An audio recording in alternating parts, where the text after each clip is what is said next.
Well, what is up, Internet? Nice to have you with us. And what is up, CBSN Minnesota viewers? Welcome to the Daybreaker. Hope you have a cup of coffee. You might be feeling a little bit of a debate hangover from last night. Not because you needed to drink a lot to tolerate the thing. Well, maybe, yeah, it is because maybe you needed to drink a lot to tolerate the thing. It was something, wasn't it? We'll talk about that in just a minute. First, how about the weather forecast for this Wednesday? Kind of mediocre, right? A little bit of rain coming through this morning, this afternoon.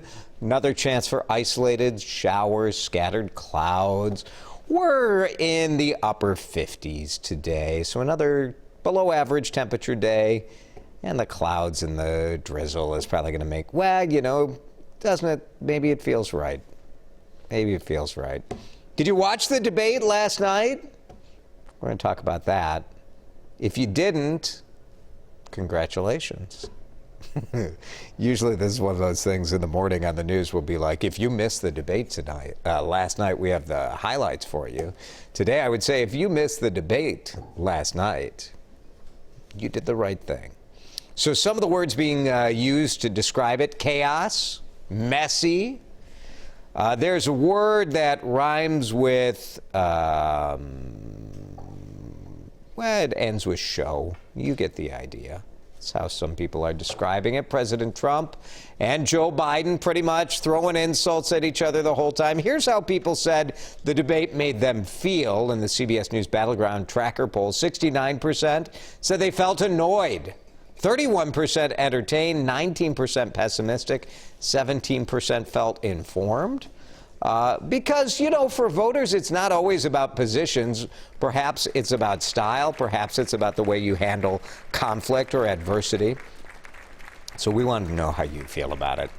80-some% described the tone as negative. 17% said it was positive.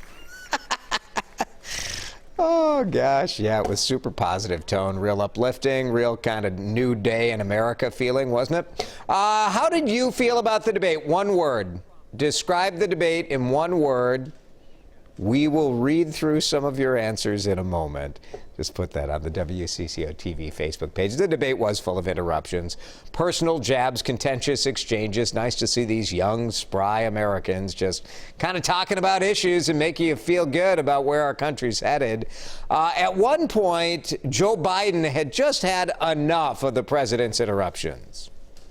Will you shut up, man? Listen, who is on your list, Joe? Who's on your list? Right. Gentlemen, I think this we've is ended so this. unprecedented. Give me a break. Because you know what? There's nothing smart about you, Joe. Yeah, the smart over the pandemic, crime and the economy. You expected that. Perhaps one of the more controversial moments last night was when President Trump was specifically asked to disavow white supremacy. Here's what he said. The history of our country. And by the way, now it's being built.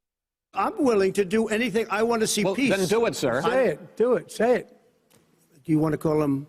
What do you want to call him? Give me a name. Give me a White name. supremacists and Who would white you like me to condemn? White supremacists and right Proud militia. Boys, stand back and stand by. But I'll tell you what. So if you watched the whole interchange of that and looked at the transcript, Chris Wallace said, do you disavow white supremacists? And the president said, sure. A lot of questions about the way he handled that, though. Seems like a layup, right? I disavow white supremacy. Doesn't hurt. You just say it. You believe it. The next debate is in 2 weeks. President Trump coming to Minnesota today. He'll be in Duluth tonight. Biden is heading to Ohio and Pennsylvania. We'll see. We'll see how much this matters, and we'll see if the tone changes in the next debate from these two in 2 weeks. Minnesota Vikings not practicing today after finding themselves in the middle of the NFL's first COVID-19 outbreak. It's the Tennessee Titans' fault. 3 players, 5 team personnel tested positive after Sunday's game at US Bank Stadium. So we know the Vikings were potentially exposed. 2 of the players were starters, so some Vikings were exposed to them. So we'll see, right? We hope for the best here. It's not an automatic that Vikings players will test positive, but they're keeping an eye on it. Both teams canceling in-person activities yesterday. Minnesota Twins have to win today. They're going to do it. They have to break this record because now they have 17 straight postseason losses. 17. We thought if we didn't have to play the Yankees, we'd be in business. No. Throwing error. bad bullpen, no offense, 4-1, the loss. So now it's game 2 today or it's over. I mean, I haven't even bought my Homer hanky yet.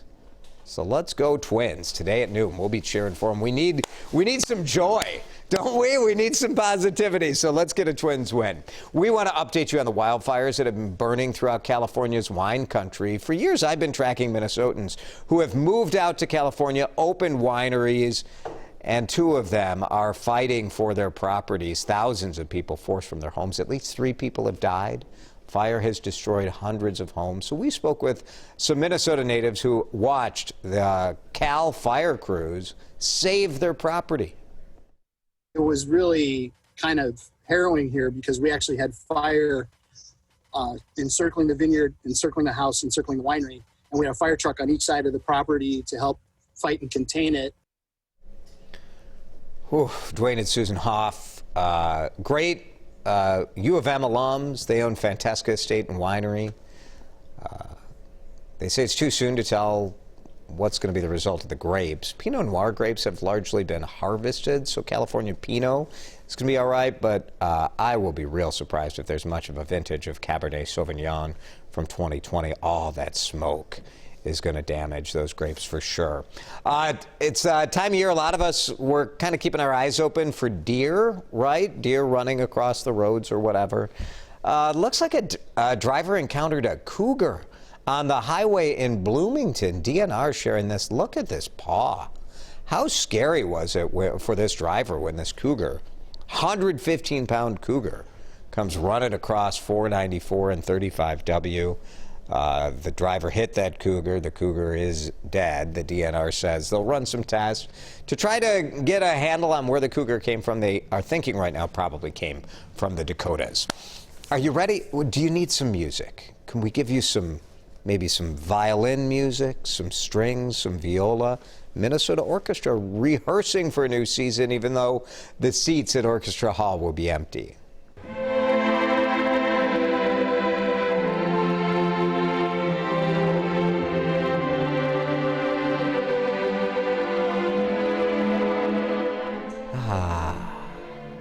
Just feel the stress melting away. Concerts are going to be live on their website. TPT is going to have it on television. Minnesota Public Radio, too. They're performing in sections, so I'm curious how that's going to go. If they'll have like all the woodwinds at one point, all the strings right now. First concert Saturday. So it should be cool. Really good. Nice to hear the Minnesota Orchestra back in action. We are a month away from the election, and things are tense right now, right? People have their opinions. It's very contentious, just like it was during the debate last night. But you can cast your ballot with the St. Paul Saints by buying a bobblehead. They've got your President Trump bobblehead, your Joe Biden bobblehead, $35. You get a T-shirt that says "I bobble voted," and they'll kind of count up the ballots. And that will be the winner of the bob-election. Here they are in studio. What do you guys think of these? The Donald Trump bobblehead, the hair is pretty good. I think they did a nice job. Joe Biden, I don't know. It looks a little Mike Pence-like, doesn't it? Bobbleheads are tough. They got the big teeth, the white teeth. I don't know. It's fun, right? St. Paul Saints always coming up with fun stuff. We have a link if you want to buy your bobblehead at WCCO.com. Let's get back to today's talker. I heard on CNN last night one word describing the debate, and I don't think our bosses will let me say that word here on the CBSN. Does it start with S? It does. It starts with S. S, show? Yes. Yep. Multiple people have used that word. How about that? Right on CNN afterwards. I tell you, CNN isn't quite the network of what I remember back in the day.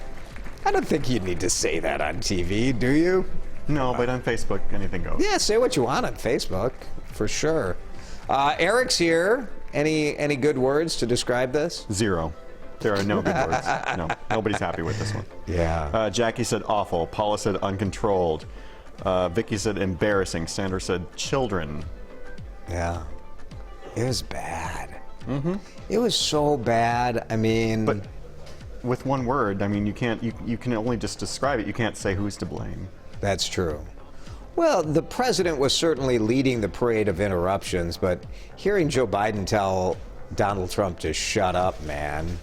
That played better on Twitter last night than I anticipated. Like when he said that, I was cringing. It made me cringe. But on Twitter, at least, Of course, Twitter liked it. no. Right? Twitter's been telling him to shut up for 4 years. And what are you going to do? Like, Donald Trump calls Joe Biden, is like, there's nothing smart about you. Like, it just makes you, you know, I hate to be the old man who's like, remember when Lloyd Benson said to Dan Quayle, you're no Jack Kennedy? And that was like the biggest insult going. Or McCarthy was told, have you no decency? Right. Louisa said disgraceful. Dave said disappointing. Yeah, all of these things. Elizabeth said exasperating. Amanda said racist. Bringing out the R word there. Yeah, I mean, you know, some of this stuff you just think, why is it so hard? Like, can you condemn white supremacy? Just say, I condemn white supremacy. And Joe Biden was asked, are you going to pack the court? Are you going to, and he wouldn't answer that. Right. But just answer these things. I get dodging questions. I mean, that's what you do during the debate, but some of this stuff is like, And come on. Joan said beautiful. Oh, she was talking about the orchestra. You know, we always have the orchestra, and we're going to get a Twins win today, and everybody, it's going to be fine. It's going to be fine. Go look at some fall colors, have a bonfire.